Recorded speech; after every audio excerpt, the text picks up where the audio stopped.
वंदे मातरम दोस्तों, जय हिंद, भारत माता की जय। स्वागत है आप सभी का आप ही के अपने यूट्यूब चैनल आर्मी वाले पे। और दोस्तों, आज आपके लिए बहुत ही बड़ी खुशखबरी है कि दिल्ली पुलिस ने कांस्टेबल की जो टोटल पोस्टें निकाली है वो आपकी निकाली है 5,846 पोस्टें निकाली है दोस्तों।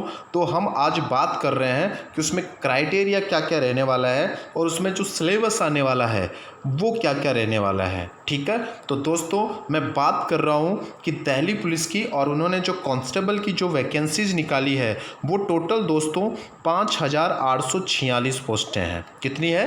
5,846, जिसमें से मेल जो पुरुष की जो टोटल जो पद हैं वो 3,902 पद है और महिलाओं के जो पद है वो है 1,944 पद। ठीक है दोस्तों, और अगर मैं आयु क्राइटेरिया की बात करूं तो जो यहाँ पे आयु क्राइटेरिया जो रहने वाला है वो 18 से 25 साल 18 से 25 साल का रहने वाला है।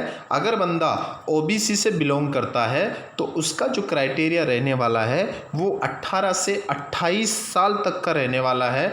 और अगर मैं एससी और एसटी की बात करूं दोस्तों तो यहाँ जो क्राइटेरिया रहने वाला है वो रहने वाला है आपका 18 से 30 साल।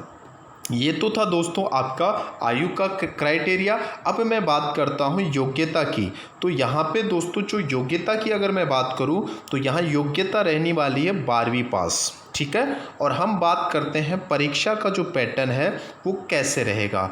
तो जो ये एग्ज़ाम होने वाली है ये एग्ज़ाम दोस्तों ऑनलाइन एग्ज़ाम है। ठीक है, ये ऑनलाइन एग्ज़ाम होने वाली है, जिसमें से अगर आप गलत उत्तर देते हो तो आपका 1/4 अंक काट लिया जाएगा। यानी कि यहाँ जो नेगेटिव मार्किंग रहने वाली है वो नेगेटिव मार्किंग आपकी 0.25 रहने वाली है। इसका मतलब अगर आपने एक क्वेश्चन सही किया और 4 गलत कर दिया तो इसका ये अंक यहाँ से क्या हो जाएगा, कट जाएगा। ठीक है, और अगर मैं इसमें आपके प्रत्येक भाग की बात करूं तो यहाँ भाग होने वाला है ए भाग के अंदर दोस्तों जो आपसे जिस पोर्शन का है वो आपका जीके और सीए का है, और यहाँ से जो टोटल अंक आने वाले हैं वो आपके 50 अंक करने वाले हैं। अगर मैं पार्ट बी की बात करूँ तो यहाँ रीजनिंग को लिया गया है बी पार्ट में, और रीजनिंग से रिलेटेड यहाँ 25 अंक के क्वेश्चन आने वाले हैं। और अगर मैं बात भाग सी की बात करूं तो यहाँ कंप्यूटर के 10 अंक पूछे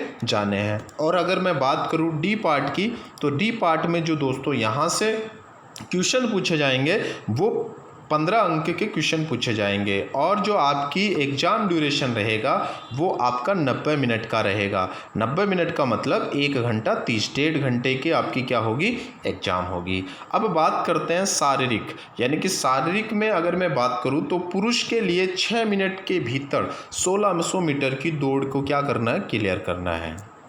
ठीक है, और अगर मैं लंबी कूद की बात करूं तो यहाँ लंबी कूद का क्राइटेरिया रहने वाला है वो 14 फीट का रहने वाला है। मैं बात करूं ऊंची कूद की तो यहाँ ऊंची कूद का जो क्राइटेरिया रहने वाला है वो 3 फीट और 9 इंच का रहने वाला है। ठीक है, उसके बाद में अगर मैं छाती की बात करूं तो छाती जो है वो 80 सेंटीमीटर से 85 सेंटीमीटर के बीच का क्राइटेरिया रहने वाला है, और ये फुल आउट के साथ 5 सेंटीमीटर है। ठीक है, और अगर मैं कैंडिडेट की ऊंचाई की बात करूं तो यहाँ भी उसी ऊंचाई को फॉलो किया जा रहा है जो आर्मी में फॉलो करते हैं। यहाँ ऊंचाई 170 सेंटीमीटर है, और SC ST या जो रिलेशंस वाले बंदे हैं उनकी लंबाई ली गई है 165 सेंटीमीटर। और यही बात मैं अगर महिलाओं की करूं तो महिला के लिए जो आपकी 1600 मीटर की दौड़ है वो 8 मिनट के भीतर क्लियर करनी है। लंबी कूद की बात करूं तो यहाँ 10 फीट है, ऊंची कूद की बात करूं तो यहाँ 3 फीट है।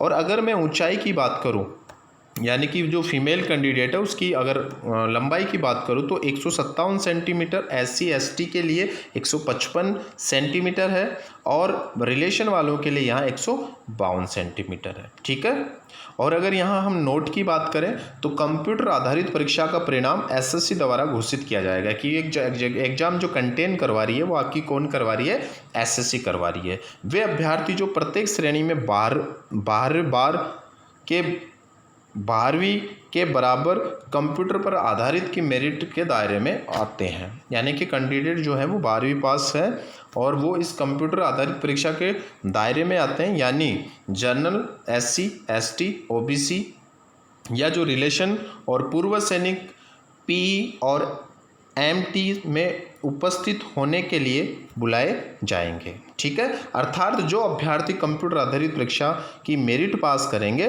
उसे फिजिकल के लिए बुलाया जाएगा। समझ में आ गई कि पहले आपका एग्जाम होगा, अगर आप एग्जाम को पास करते हो तो फिर आपको किस में बुलाया जाएगा, फिजिकल में बुलाया जाएगा। ठीक है, चिकित्सा परीक्षा कब होगी, जब आप फिजिकल पास कर लोगे तो चयनित उम्मीदवार को निर्धारित मानकों के अनुसार दिल्ली में चयनित सरकारी अस्पतालों में डॉक्टरों द्वारा चिकित्सीय रूप की जांच की जाएगी। ठीक है, और अगर मैं दस्तावेज की बात करूं तो दस्तावेज में जो आपको आवश्यकता है वो 10वीं की मार्कशीट, 12वीं की मार्कशीट, बोर्ड प्रमाण पत्र है उनके साथ, और पुरुष के लिए ड्राइविंग लाइसेंस होना अनिवार्य है, जाति प्रमाण पत्र, स्थायी निवास प्रमाण पत्र है आपकी रेजिडेंसी का जो प्रूफ है वो, आधार कार्ड, ये सारे के सारे क्या होंगे, आपके दस्तावेज मान्य होंगे। तो दोस्तों आज के लिए बस इतना ही।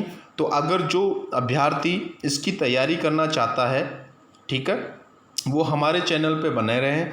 मैं इससे रिलेटेड जो भी आपके जितने भी सिलेबस में जो भी पार्ट दे रखे हैं ABCD, मैं उम्मीद करता हूँ कि ये सारे पार्ट मैं आपको यहाँ फ्री ऑफ कॉस्ट पढ़ाने वाला हूँ।